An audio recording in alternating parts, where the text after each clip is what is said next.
નમસ્કાર, પ્રણામ, સ્વાગત છે તમારું એક નવા વિડીયોમાં। મિત્રો, તો આજની વાર્તા ખૂબ જ જ્ઞાનવર્ધક છે, તો એને અંત સુધી સાંભળજો અને વાર્તા પસંદ આવે તો વિડીયોને લાઈક, શેર અને ચેનલ પર નવા હો તો ચેનલને સબસ્ક્રાઈબ જરૂરથી કરજો। તો શરૂ કરીએ આજની વાર્તા। વિસ્મયભાઈની દીકરીના આજે લગ્ન હતા અને સોળે શણગાર સજેલી દીકરી આજે એટલી સુંદર લાગી રહી હતી જાણે કે સ્વર્ગમાંથી કોઈ અપ્સરા ઉતરી હોય। બધા જ લોકોની નજર શ્રેયા પર હતી, પરંતુ દીકરીની આંખોમાં ઉદાસી હતી। પોતાની નવી દુનિયા વસાવતા પહેલાં દરેક દુલ્હનના મનમાં એક ખુશી હોય છે, પરંતુ શ્રેયા આજે ઉદાસ હતી। બધા જ સગા સંબંધીઓ એને મળવા આવતા અને એની સુંદરતાની પ્રશંસા કરીને એવું કહેતા કે શ્રેયા તો આજે સ્વર્ગની અપ્સરા જેવી લાગી રહી છે। ત્યારે શ્રેયા મનમાં વિચારવા લાગી કે મેં તો મારા આવનારા જીવન માટે કેટલા બધા સપના જોયા હતા, પરંતુ મને ક્યાં ખબર હતી કે મારી સાથે આવું થવાનું છે। એ સમયે એની નાની બહેન રાધિકા એની પાસે આવી અને કહેવા લાગી કે દીદી, તમે શા માટે રડો છો? જુઓ તો ખરા, તમારી આંખો લાલ થઈ ગઈ છે। મને તો એવું લાગી રહ્યું છે કે તમે તમારા લગ્નથી ખુશ નથી। જુઓ દીદી, હજુ પણ સમય છે। કદાચ તમારે લગ્ન ન કરવા હોય તો મમ્મી પપ્પાને સ્પષ્ટ કહી દો। ભલે તમે મને નથી કહેતા, પરંતુ મને ખબર છે કે હજુ પણ તમે રિષભને પ્રેમ કરો છો અને કદાચ તમે કહેતા હો તો હું એની સાથે વાત કરું, કેમ કે આવી રીતે રડી રડીને કોઈ પણ સંબંધ બાંધવાથી તમે ખુશ નહીં રહી શકો।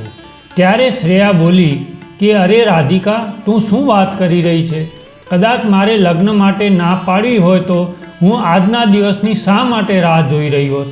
જે માતા પિતાએ આપણને જન્મ આપ્યો, ભણાવ્યા ગણાવ્યા અને સમાજમાં માથું ઊંચું કરીને ચાલી શકીએ એટલા સક્ષમ બનાવ્યા, એની વિરુદ્ધ જઈને હું મારા નવા જીવનની શરૂઆત કેવી રીતે કરી શકું?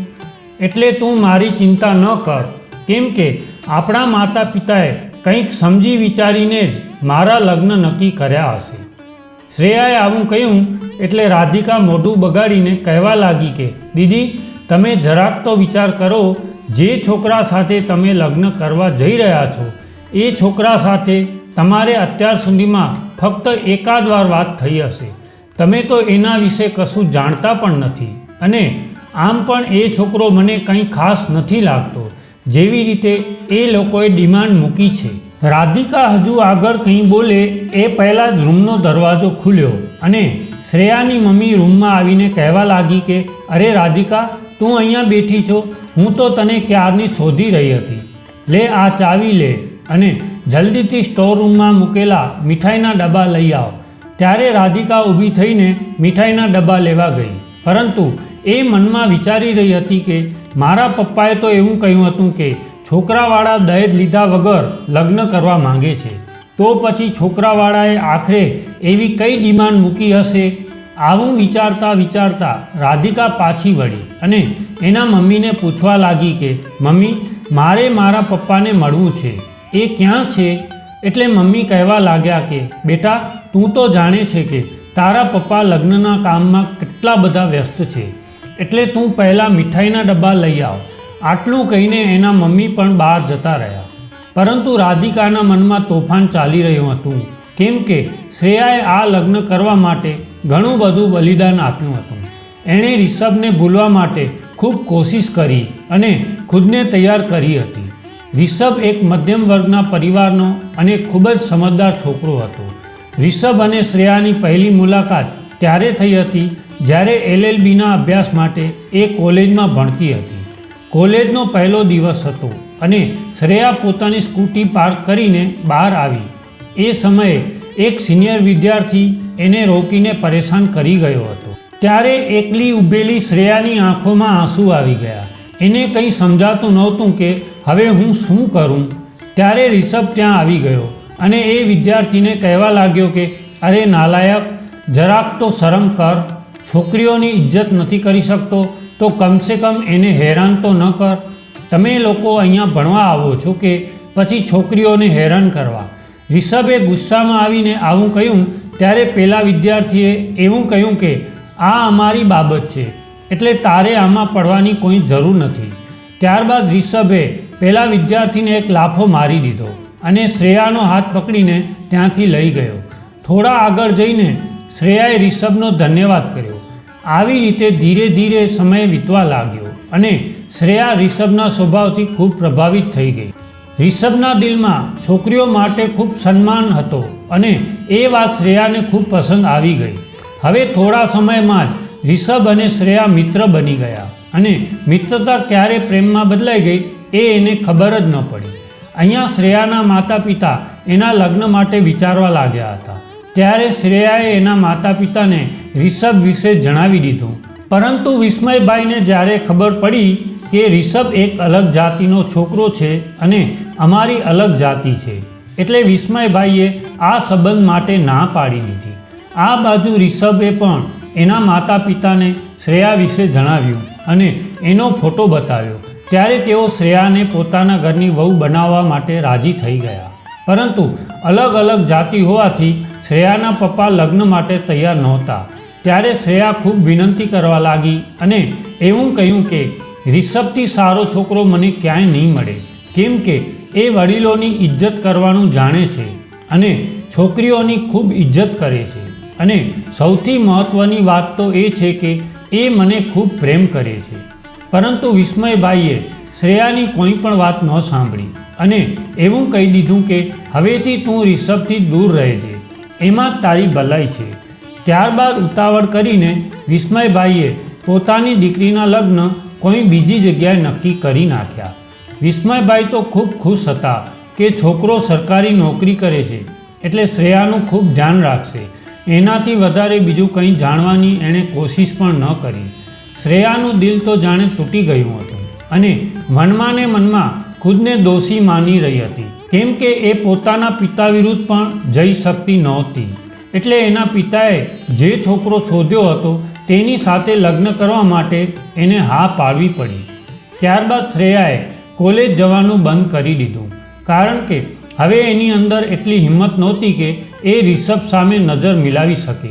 હવે એ ઘરે રહીને અભ્યાસ કરી રહી હતી. પરંતુ સંબંધ નક્કી થતાં પહેલાં શ્રેયા એક વખત પોતાની કોલેજમાં ગઈ હતી, જેથી કરીને એ રિષભ પાસે માફી માંગી શકે.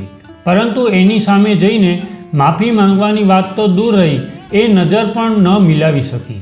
ત્યારે રિષભે કહ્યું કે શ્રેયા, તું ઠીક તો છે ને?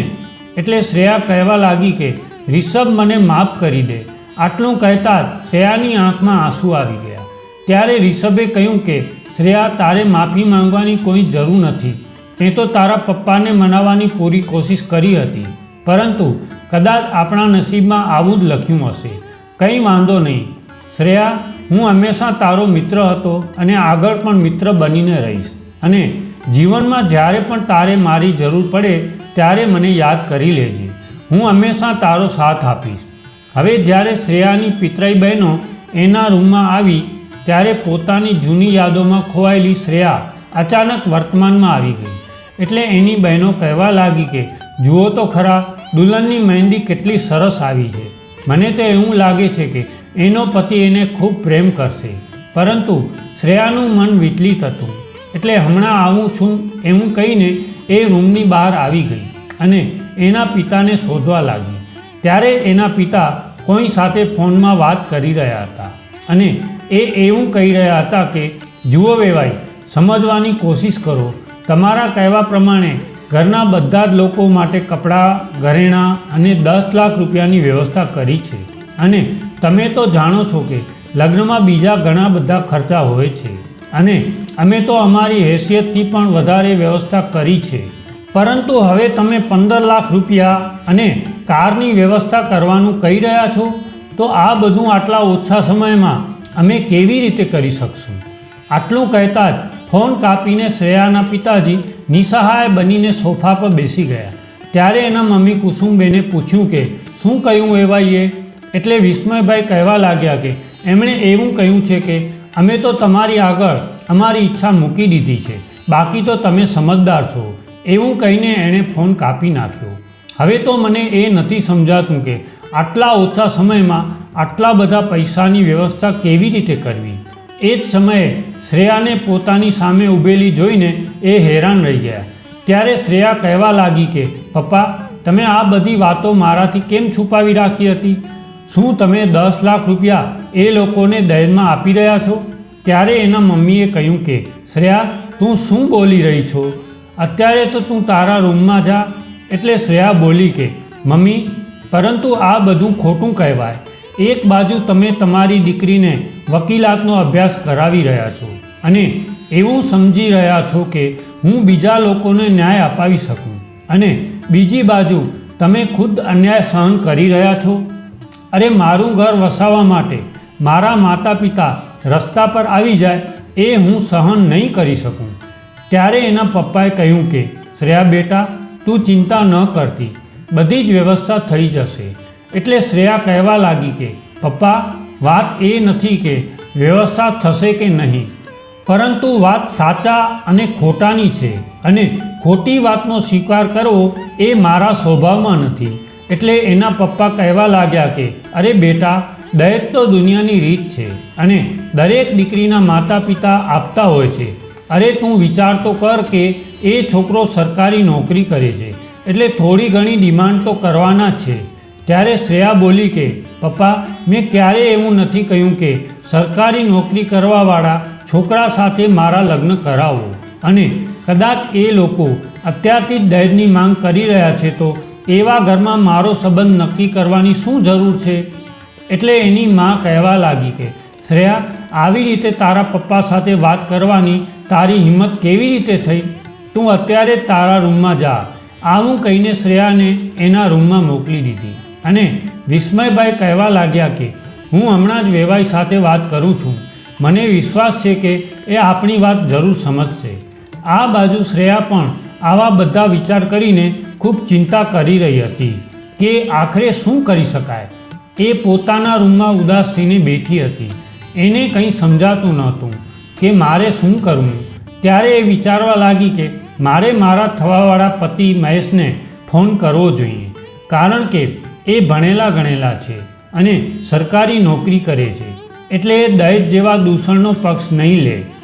થોડો વિચાર કરીને શ્રેયાએ મહેશને ફોન કર્યો અને કહેવા લાગી કે મારે તમારી સાથે એક જરૂરી વાત કરવી છે. એટલે મહેશ બોલ્યો કે અરે શ્રેયા, આજે આપણા લગ્ન છે, એનાથી વધારે મહત્ત્વની વાત શું હોઈ શકે? ત્યારે શ્રેયાએ કહ્યું કે આજની વાત ખૂબ જરૂરી છે. ત્યારે મહેશે કહ્યું કે શ્રેયા, અત્યારે મારી જાન તો અહીંયાથી નીકળી ગઈ છે અને અડધા કલાકમાં અમે ત્યાં પહોંચી જઈશું, એટલે ત્યાં પહોંચીને હું તારી સાથે વાત કરી લઈશ. ઠીક છે મહેશ, હું અહીંયા તમારી રાહ જોઉં છું. આવું કહીને શ્રેયાએ ફોન મૂકી દીધો. હવે શ્રેયાના મનમાં આશાનું એક કિરણ જાગ્યું હતું, પરંતુ હજુ પણ એનું મન બેચેન હતું.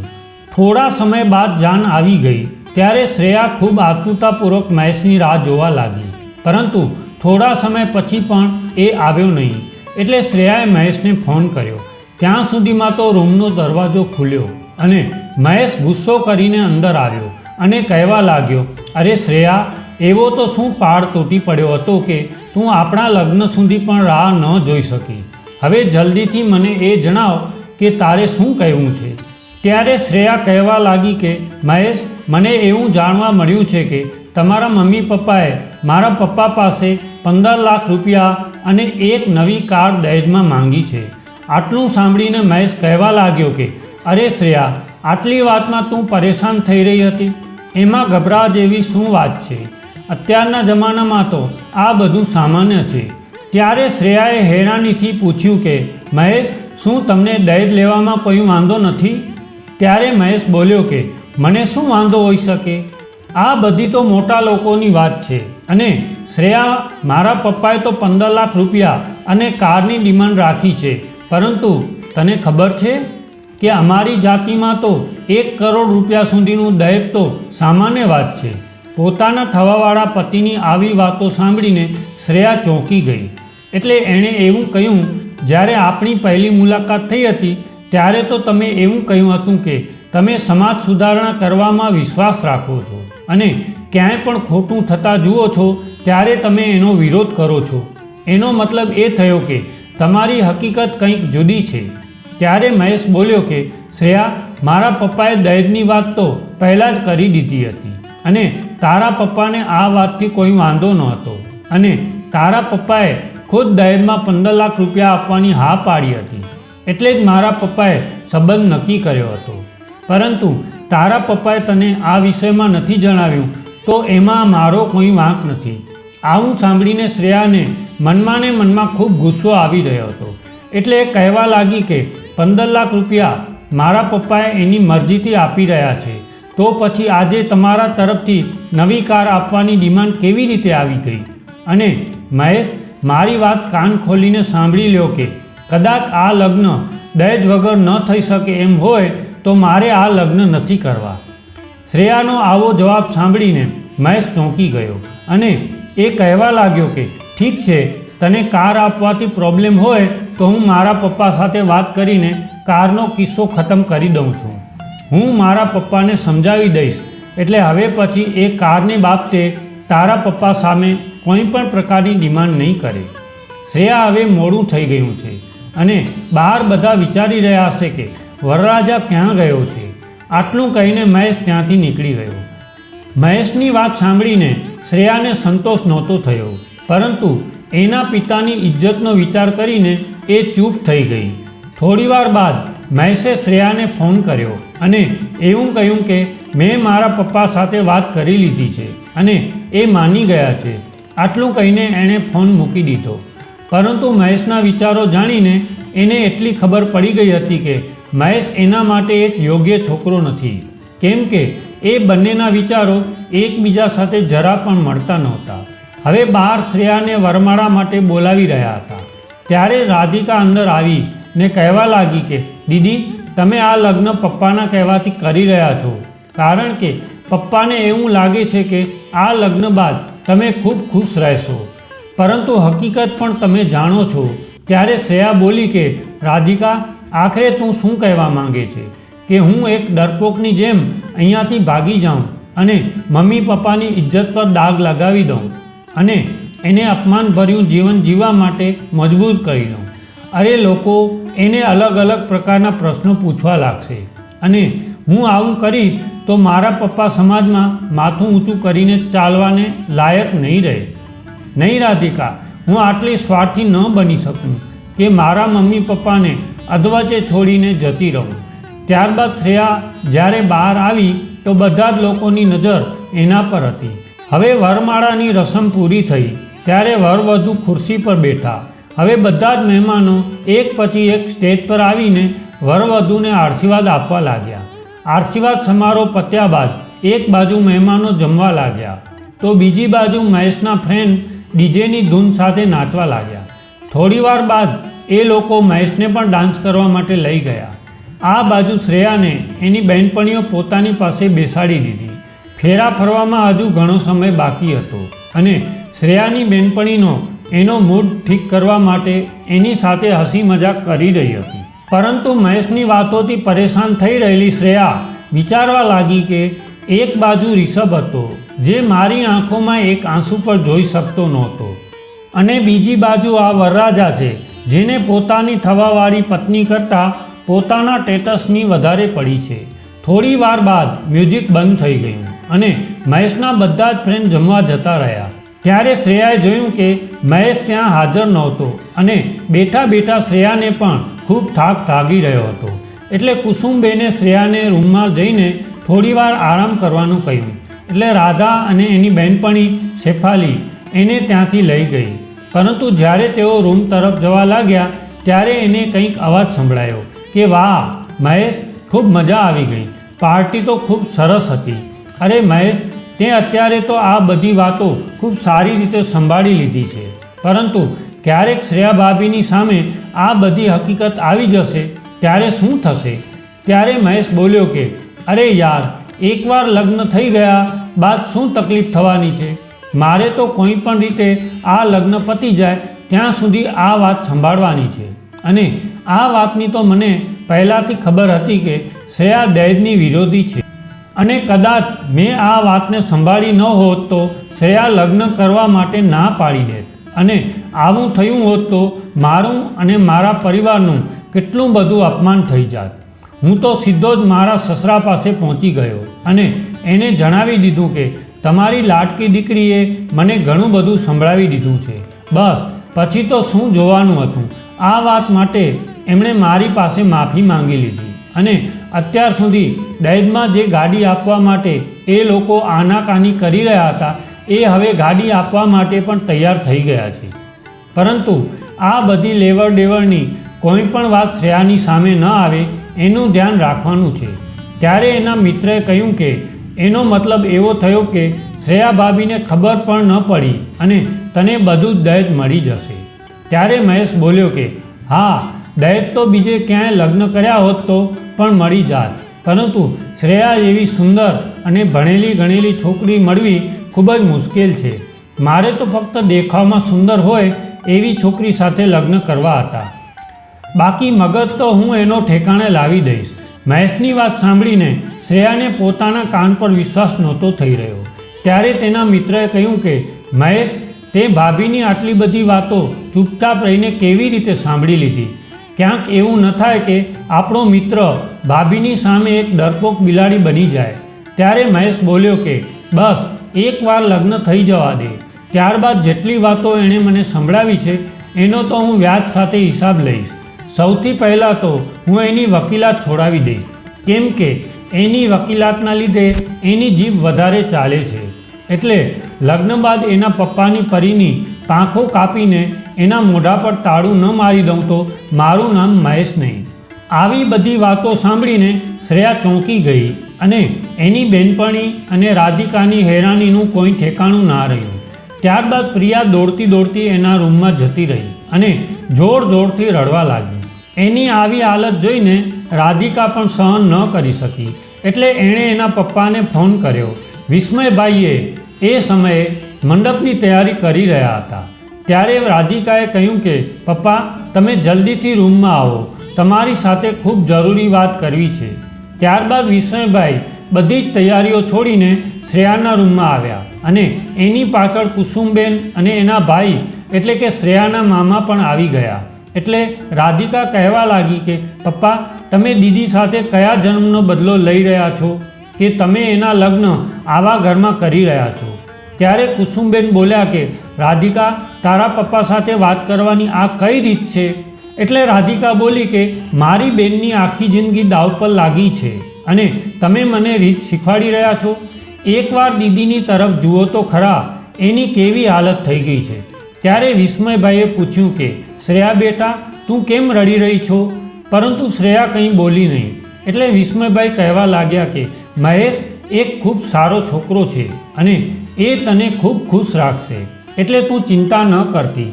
ત્યારે એની માં બોલી કે દીકરી, સરકારી નોકરીવાળા છોકરા તો ખૂબ નસીબદાર હોય એને જ મળે છે. આટલું સાંભળતા શ્રેયા બોલી ઉઠી કે આવા છોકરા નસીબથી નથી મળતા, પરંતુ પૈસાથી મળે છે અને એના માતા પિતા એની બોલી લગાવે છે. પરંતુ પપ્પા, તમે મારી વાત સમજવાની કોશિશ કરો. જે વસ્તુ વગર માંગે આપવામાં આવે છે એને ભેટ કહેવાય છે અને સામેથી માંગીને લેવામાં આવે છે એને ભીખ કહેવાય છે. અને માંગવાવાળા ભિખારીના ઘરમાં તમે તમારી દીકરીને મોકલી રહ્યા છો. ત્યારે શ્રેયાના મામાએ કહ્યું કે શ્રેયા બેટા, તારી વાત સાચી છે, પરંતુ ઘર આંગણે આવેલી જાન પાછી જશે તો તારા મમ્મી પપ્પાની શું ઇજ્જત રહેશે? ત્યારે શ્રેયાએ એના મમ્મી પપ્પા સામે જોયું તો બંનેના ચહેરા પર ડરના ભાવ હતા, પરંતુ એ બંને કશું બોલ્યા નહીં. એટલે પ્રિયાએ કહ્યું કે ઠીક છે, મારા મમ્મી પપ્પાની ઇજ્જત માટે આજે હું મારી ખુશીનું બલિદાન આપી દઈશ, પરંતુ હવે મને થોડા સમય માટે એકાંતમાં રહેવા દો. ત્યારબાદ બધા જ લોકો બહાર આવી ગયા અને શ્રેયા જોર જોરથી રડવા લાગી. આજે એના પોતાના માતા પિતા, જે એને જીવથી પણ વધારે પ્રેમ કરતા હતા, તેઓ પણ એની વાત સમજતા નહોતા. હવે ફેરા લેવા માટેનો સમય થયો હતો અને વારંવાર રડવાના કારણે શ્રેયાનો ચહેરો બગડી ગયો હતો. એટલે શેફાલીએ એને ફરીથી તૈયાર કરી અને એના મમ્મી પપ્પાના કહેવાથી એ શ્રેયાને મંડપમાં લઈ આવી. ત્યારે શ્રેયાના ચહેરા પર કોઈ ભાવ નહોતો. એને જેમ કહેવામાં આવતું એવી રીતે એ કઠપૂતળીની જેમ કરી રહી હતી. ફેરા લીધા બાદ વિસ્મયભાઈએ શ્રેયાનું કન્યાદાન કર્યું અને એનો હાથ વરરાજાના હાથમાં આપી દીધો. લગ્ન સંપન્ન થઈ ગયા અને એની સાથે શ્રેયાની વધી ઘટી આશા પણ ખતમ થઈ ગઈ. પરંતુ જ્યારે વિદાયનો સમય થયો ત્યારે મહેશના પિતાએ એવું કહ્યું કે તમારે દીકરીની વિદાય કરવાની એટલી બધી શું ઉતાવળ છે? પહેલાં દહેજનો સામાન તો જોઈ લઈએ.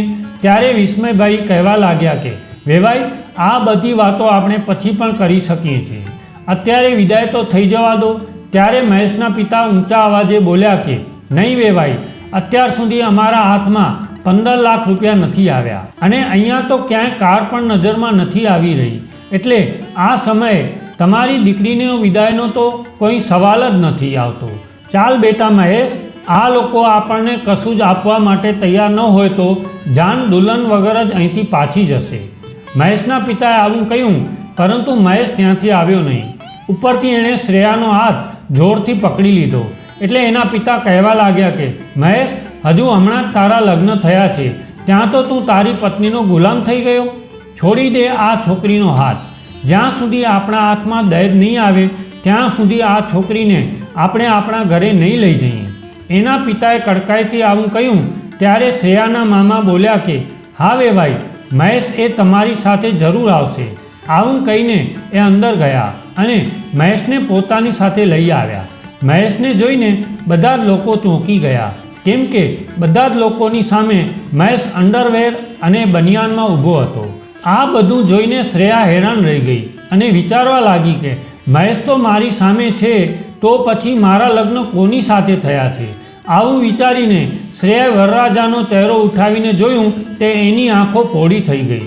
એને વિશ્વાસ નહોતો થઈ રહ્યો કે આ હકીકત છે કે સ્વપ્ન છે, કારણ કે એની સામે બીજું કોઈ નહીં પરંતુ રિષભ ઊભો હતો. આ બધું જોઈને મહેશના પિતા ગુસ્સાથી લાલચોળ થઈ ગયા. ત્યારે મહેશ કહેવા લાગ્યો કે પપ્પા, આપણી સાથે દગો થયો છે. હું તો વોશરૂમ ગયો હતો, પરંતુ કોઈએ મને બેભાન કરી દીધો અને જ્યારે મને હોશ આવ્યો ત્યારે હું સ્ટોર રૂમમાં બંધ હતો. ત્યારે મહેશના પિતા કહેવા લાગ્યા કે આ બધું શું છે વિસ્મયભાઈ? એટલે વિસ્મયભાઈએ પોતાની દીકરી રાધિકાને બોલાવી અને કહેવા લાગ્યા કે જરા પેલું રેકોર્ડિંગ ચાલુ કરતો, એટલે બધા લોકોને ખબર પડે કે એના સુપુત્રના વિચારો કેવા છે. ત્યારે રાધિકાએ રેકોર્ડિંગ ચાલુ કર્યું અને ત્યાં ઊભેલા બધા જ લોકોએ મહેશ અને એના મિત્રો સાથે થયેલી વાતો સાંભળી લીધી.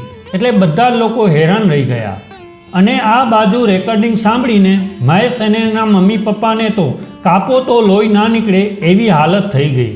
કેમ કે મહેશ જ્યારે આ બધું બોલી રહ્યો હતો ત્યારે રાધિકાએ એના ફોનમાં રેકોર્ડિંગ ચાલુ કરી દીધું હતું.